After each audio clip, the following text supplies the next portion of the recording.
Welcome all you cool cats to the Neuron. I'm Pete Huang. Today, we're talking about Microsoft's new competitor to OpenAI, Meta, and Google, why they're building it, and why some people really dislike the guy leading the effort. It's Tuesday, May 7th. Let's dive in.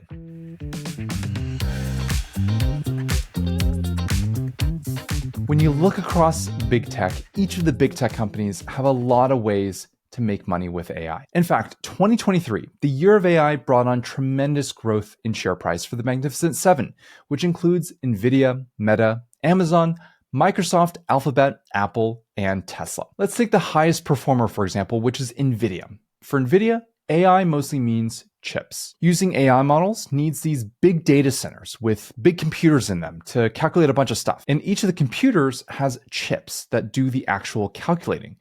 And NVIDIA makes the best chips to do that calculating. And everyone knows that NVIDIA makes the best chips. And so when they open their wallets with billions of dollars, they just go to NVIDIA and say, yes, please, we want a lot of your very best chips. And so that's how NVIDIA makes a boatload of money. In fact, when they reported their financial results in February, their data center division, the one that makes the chips to do the calculating that tech companies ramping up their AI efforts would eventually need, that division grew more than 400% over the last year.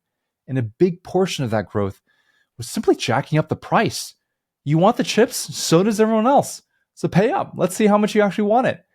That's how NVIDIA makes money on AI. Some of those other companies, they offer cloud services that businesses use to build and run software on.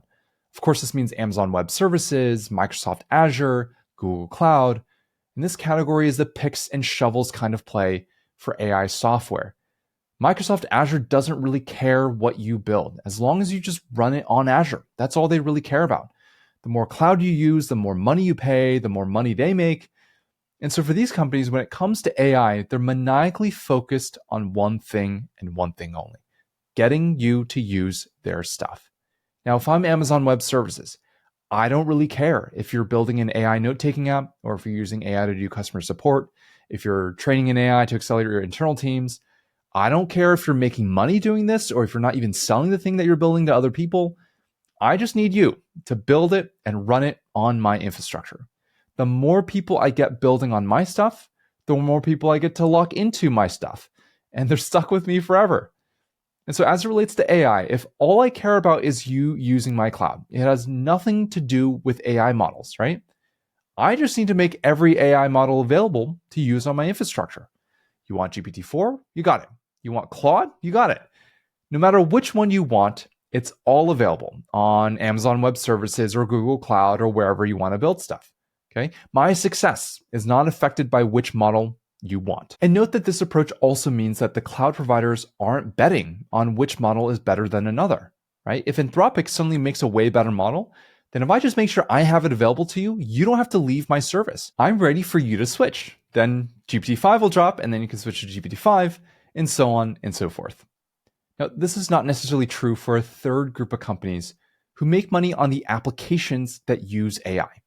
So for example, if Microsoft is building Microsoft Copilot into Office, their partnership with OpenAI means they're probably relying on OpenAI's models to build Copilot.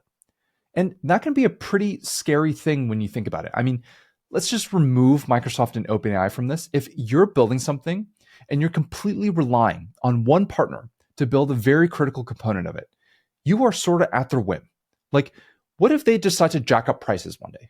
What if they go out of business? And virtually any time, you could be in for very annoying change of plans. And up until now, the relationship between Microsoft and OpenAI is sort of like that, though I would imagine they wouldn't actually try to mess with each other. But still, Microsoft Copilot is indeed built on top of OpenAI's models, and they really haven't had an alternative in place. But the Microsoft parent org is painfully aware of what the consequences are if you're locked into a critical vendor. How? Well, the Microsoft Azure team is benefiting massively from doing that to other organizations. So when they're on the other side, they know that they got to be careful. This is the setup for MAI-1, Microsoft's new large language model effort. While one part of Microsoft is continuing to build out applications like Copilot, another part of Microsoft is building out a new model to provide a backup option in case something in the Microsoft OpenAI relationship goes wrong. After all, they're not the same company, even if Microsoft's massive $10 billion investment into OpenAI may make it seem like they are in an airtight alliance. Now, remember that the risk of something bad happening to OpenAI was actually very painfully real at some point. In just mid-November of 2023, 6 months ago, OpenAI's board suddenly fired CEO Sam Altman with very little explanation. And that caused 7 whole days of chaos. In the first few days, it wasn't very clear at all that OpenAI was going to be okay after all that. For one, OpenAI, despite having all this amazing tech and AI built out, saw over 95% of its employees sign a letter demanding that Sam Altman be brought back as CEO and the board resign, or else they'd all walk. Like the entire company of over 700 employees would just leave. That should not feel very good if you're Microsoft's CEO, Satya Nadella. Now imagine you're getting calls in the middle of a Friday afternoon saying your closest partner in AI just got fired.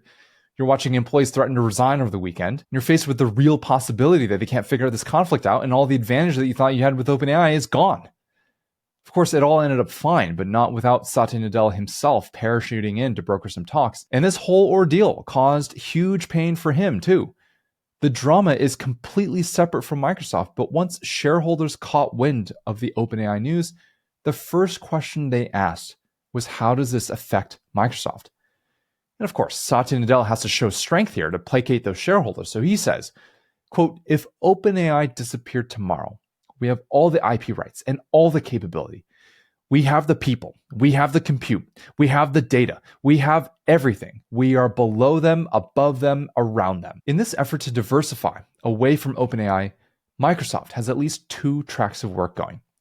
The first one is around small models. These models have fewer parameters, meaning they're faster and cheaper to run, plus they can fit on smaller devices. And when you hear parameters, think about parameter count kind of like the number of calculations you have to do in order for the model to give you an answer. And normally the bigger models are better. The more calculating you do, the better responses you get. But this track of work wants to see if you can get the same performance with smaller models. So this includes models like Phi-3, which has 4 billion parameters, but it matches the performance of a model with hundreds of billions of parameters. The second track of work is still to compete with these larger models in the hundreds of billions of parameters. And this is where MAI-1 fits in. MAI-1 will have 500 billion parameters. That's competing with Meta's Llama 3, whose largest version has 400 billion, Google's Gemini Ultra, which is something like 540 billion, and GPT-4 itself, the big kahuna, with over 1 trillion parameters. So now Microsoft's also in the race to build the best big model, and it's competing with its own partner to do it. Okay, here's another thing about MAI-1. Part of its training is using data generated by GPT-4. And the consequences of this are pretty significant. So let me walk you through it. Previous efforts to train AI have nearly exclusively used human-generated text. It's your books and papers and newspaper articles and Reddit comments, all human-generated content because we want the AI model to learn to behave like a human. And this is why OpenAI has started signing all these deals to partner with media orgs like the Associated Press and Axel Springer so that they can feed more data to their AI models. And by the way, as of this week, that also includes Stack Overflow, which is a website where people ask and answer all types of technical questions. It's a very common destination for learning how to program, for example. And coincidentally, the release of ChatGPT did some serious damage to Stack Overflow's traffic stats after people realized you could just ask ChatGPT for the answer instead of having to wade through Stack Overflow archives to get the answer. Okay, so researchers used to use all this human-generated data, and before they started testing AI-generated data, they worried about this problem called model collapse, which boils down to this.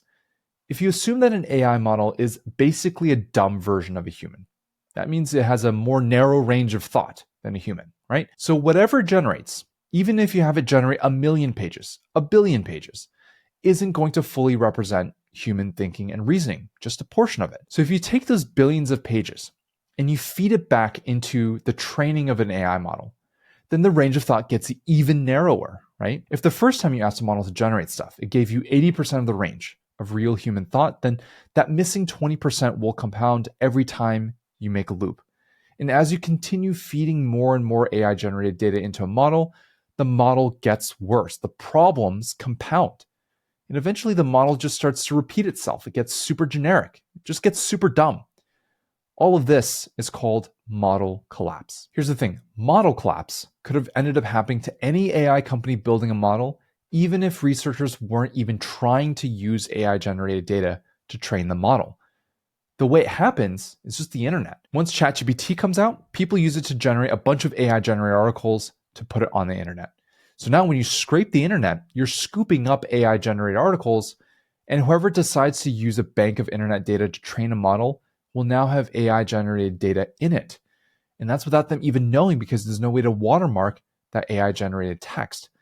So now, without intending to, someone making an AI model could face this model collapse problem. And that's a big issue for AI development. Now, the other side of this question is also equally impactful, but in the other direction. If it turns out that AI-generated data does work, and there are no notable consequences for using AI-generated data to train models, then you have unlimited training data, right? Just use ChatGPT. If in the history of humanity, we only produced 1 billion pages of text, I don't know what the actual number is, then at a press of a button, we know that ChatGPT can produce more. And you just feed this endless fire hose of AI-generated text of all kinds that looks and feels like human text, but isn't, right into AI model. It's AI training AI. So the synthetic training data thing is in fact what researchers are doing with MAI-1. And so did Meta researchers with Llama 3. In both cases, part of the training data, not the whole thing, but part of it, will be AI generated. And as we saw with Llama 3, the performance is very good, very competitive with the leading models. Now look, the larger effect is kind of crazy if you think about it.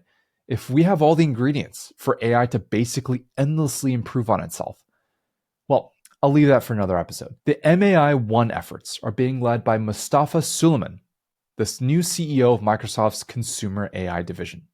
Suleyman used to be CEO of Inflection AI and co-founder of DeepMind, the AI lab that eventually got acquired by Google and is now Google's primary AI research center. This is Suleyman's first big project at Microsoft. He's bringing in a resume that at first glance is pristine. DeepMind is the bedrock of all things Google AI now, and Inflection AI built some pretty impressive models before Microsoft took all of its staff in a pseudo acquisition. But I always found the reactions during that Inflection Microsoft deal extremely interesting. Some people actually have some pretty negative reactions to him. So here's one. Mustafa Suleyman, the non-technical of DeepMind's founders, getting continually funded, promoted, and appointed to positions where he has influence over AI is demoralizing. He's a corporatist, statist, anti-open source doomer. End quote. So here's another one. Quote, Mustafa Suleyman is the ultimate AI grifter. He has zero technical skills, zero hardcore STEM background. This is Satya Nadella's worst AI move yet. End quote. Very strong reactions. And you know, they actually have a point. Suleyman is non-technical. He studied philosophy and theology at Oxford before dropping out. And it seems like Suleyman's co-founder at DeepMind, Demis Hassabis, who's still at Google DeepMind as the CEO of that division, he also basically scoffs at Mustafa Suleyman's AI capabilities. Here's his quote to the New York Times. Quote, I don't think there's much to say. Most of what he has learned about AI comes from working with me over all these years. The good thing is that Suleyman is basically working with the same exact team that he had at Inflection, his previous startup. Now, Microsoft didn't formally acquire Inflection because they wanted to avoid any chance of an acquisition getting held up or blocked by regulators. So instead, they just gave blanket offers to everyone on the Inflection team, and all of them decided to join. Now, look, they also left behind a couple people at Inflection, but since then, they've basically all left, except for the one guy, the newly installed CEO, who I'm pretty sure is just there to wind it all down. Now it's Mustafa Suleyman in yet another race to build a leading model, this time with Microsoft's MAI-1, which will compete against OpenAI, Meta, Google, and all the others. Some quick hitters to leave you with. Apple is working on its own AI chips for data centers. Much like Microsoft wants to diversify away from OpenAI, every big tech company wants to have a backup option for chips instead of overly relying on NVIDIA. Apple's just now the latest in their announcements to do this, The good news for them is that they're already in the chip game after moving to their own chips for Apple products in 2020. AI images continue to trick people, this time with Katy Perry at the Met Gala. An AI-generated version of Katy Perry blew up on social media and even tricked her mom into believing that she was there before Katy Perry herself had to clarify that she in fact couldn't make it due to work. The youngest generation is well known to be the most eager to adopt new technology, and for AI that would be Gen Z. But Gen Z is also trying out to use it in pretty clumsy ways, including submitting cover letters that sound exactly the same, word for word. Heads up, don't just ask ChatGPT to quote, write a cover letter. You gotta mix it up a little bit, you know? This is Pete wrapping up the Neuron for May 7th. I'll see you in a couple days.